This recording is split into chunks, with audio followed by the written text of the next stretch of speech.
Lokesh Kanagaraj, is he making mistakes after mistakes by becoming more and more enmeshed in the negative culture of Kollywood?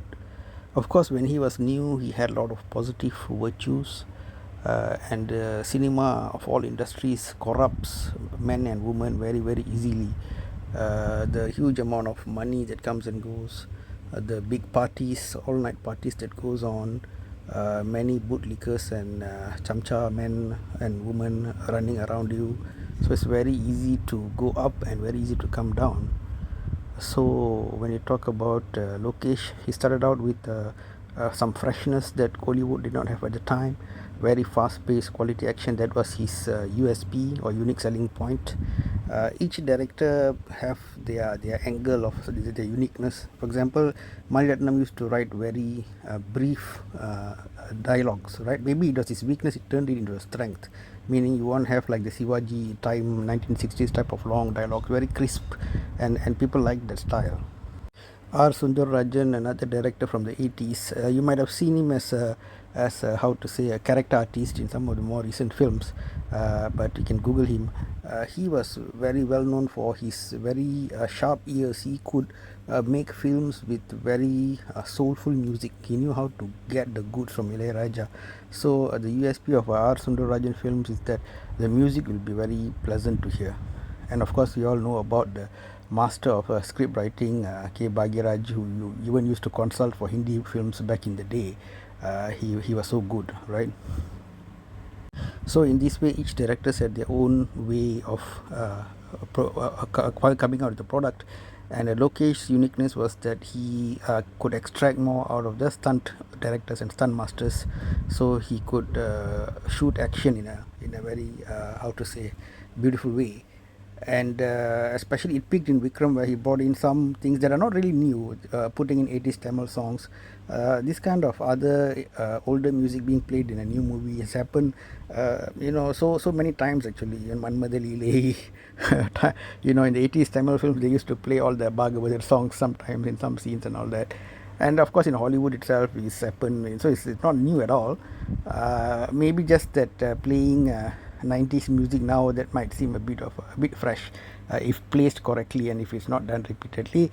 But the problem with him is that he became a victim of his own success, because cinema is a lot about freshness. That's why Rajini employs the TikTok strategy, whereby he will alternate a very hard hitting film with how to say low budget alternate type of film, and then come back again with a banger, right? So you can see he was trying to do that with Jailer, Veteran, and Coolie, but Coolie didn't come out as planned, again because of Lokesh's issues, which I've talked about in other videos. You can dig them up, right? So variety, human beings like variety and creativity, right? In arts especially, we get bored, we see the same thing. So but Rajini sometimes he succeeds when he follows the trend, but many times he fails also. I always felt that he should go in his own path. Yen Vali Tani Vali, that's his quote, right? But oftentimes due to following the money also, because business wise the producer and everybody also will pressurize him to follow the so-called trend of the moment and all that, I think, which is why he agreed to the weird line of a cremation machine that Lokesh Kanagaraj proposed, right? So maybe you should have stood more firm and audited Lokesh Kanagaraj's how to say everything, the whole ecosystem more strictly. Now, when Nelson came with Jailer, he was very humble because Beast was a shocker for him, and so probably he was more able to listen to Rajini's inputs or every other teammate's inputs.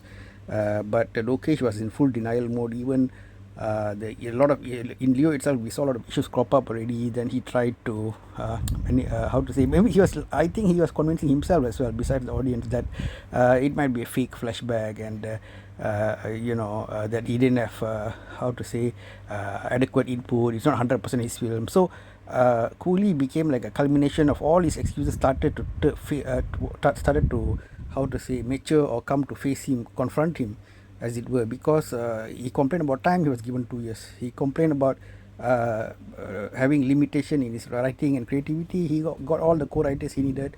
Literally, he was given everything he wanted. Well, there is one part though. He mentioned that Sun TV producer wanted him to deliver 1,000 crore. That was the mission brief, and I think that is one of the big contributors also for his downfall, because rather than make a film authentically, he tried to how to say, throw in things inside that would click with the audience. Not wrong, because even in Jailer, Nelson did put an item song. Even Rajamouli's film, there were these kind of sexy dances and all, but they should really make the effort to put it in to be organically part of the story, not just throw it with the kind of a feeling that that means you are like treating the audience like cats or dogs, let me throw this bone to you, just eat. With like a hatred, maybe. That's the feeling you get, because he just throw an item song randomly in that movie, right? Things are just like thrown at us like that. The only thing he's trying to again show off is that, look at my script writing skills, look at how I put twists and turns inside the story, isn't it cool, am I not smart? So that kind of vibe turns off the audiences, right? So after doing all that, so maybe the people around him, I told you earlier about how cinema, a lot of money is involved. So when you got a lot of money, fame, popularity, and lots of people who praising you, going around with you, that's where you start making mistakes after mistakes, right? So in Coolie, he got all he wanted, Nagarjuna, Amir Khan, everything, and yet how to say, the first scene he put with the dead body that Rajini is supposed to go and see itself made Rajini uncomfortable, because those kind of beliefs, you might or might not believe them, but even Kamalhaasan, the atheist, respects those beliefs of people. So for Loki to intentionally do these kind of things, how can you blame Rajini for feeling upset? And also objective things like the way he's shooting scenes and just saying we'll take care of it in post-production, all that all also affected how so Rajini would not make a decision casually. Another thing I want to say, let's say you are a business manager at a big restaurant chain.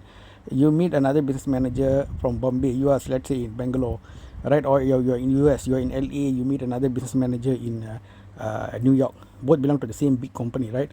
You must be careful talking negative about the big boss to this other guy, although you're in the same post, you think he's your friend, because he might talk to his friend, or he might be very close to the big boss, he might tell on you, So this is like workplace politics. So same thing, if Loki thought he was a Kamal fan and he could just do like a nonsense Rajini film and just put Shruti Hassan inside front, left and center to impress Kamal, well, that backfired badly, because in the end Kamal and Rajini got together and put out Loki in the cold, right? And Loki, I think, is making things worse. Apparently, according to the news, he unfollowed Kamalhaasan and Rajini in Twitter, and also did not wish Kamalhaasan in Twitter this year 2025. Okay, look, maybe he called and wished. I don't want to make assumptions. Yeah, I didn't talk to Lokesh personally or what, but it does give optics. It does make people like, how come previous years Lokesh wished Kamalhaasan? So it shows that he's quite upset with Kamalhaasan. Also, he feels like maybe Kamalhaasan, who he was a big fan of, betrayed him. But no, Kamal and Rajini go many years back. So you can be hardcore Kamal fan, but you are yesterday's boy. How are you expecting them to, be together, or expect Kamal to stand beside you, right? Maybe Kamal did try to put in a word or two, but at the end of the day, Kamal would not be able to defend when Rajini puts out 1, 2, 3, 4, 5, your work ethic, the way you're putting together scripts, how fast you're working and all. And in a way, Rajini trying to school these new gen directors by bringing Sundar Si to show that, okay, look, this is how you budget a movie, shoot the movie within 3-4 months and get everything wrapped up on time, not to drag things on and all that. So we got an exemplary director, and for all things considered, for all my criticism of Kamal, I have to say Kamal as a producer leaves no stone unturned. RKFI is quite a good production house actually, and so I think finally the best combination of Kamal as producer, Rajini as hero, Sundar Si as director will hit.